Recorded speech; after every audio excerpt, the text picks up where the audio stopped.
can seem like a lot, but that's pretty quick. That depending on where call to come in, where the department is.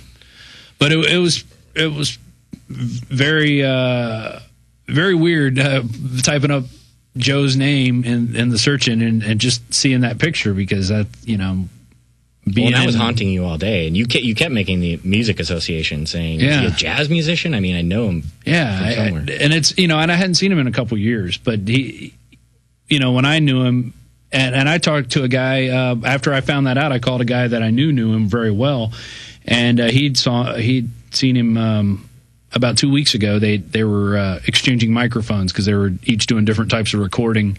So, but he said, out of everybody that he knew, Joe always seemed to have his stuff together compared to, other musicians. And when you're in Austin, musicians usually don't have their stuff together. They're, a ragtag bunch. But Joe always was clean cut, dressed neat. And, maybe that's, if he was some sort of double agent or some sort of agent, then, I never saw it.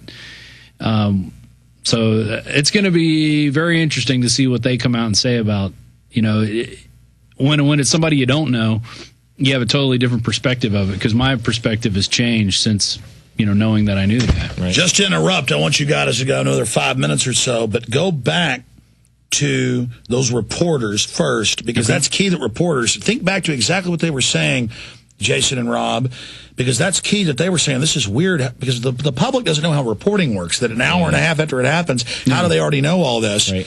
And these guys were, they knew exactly. And then go back to the house and the neighbors. I mean, let's really debrief, really think of things you didn't think of. Why don't you go first? Go back to your memory. Think of what you didn't talk about. All right. You were at you hit that press conference area first, so what were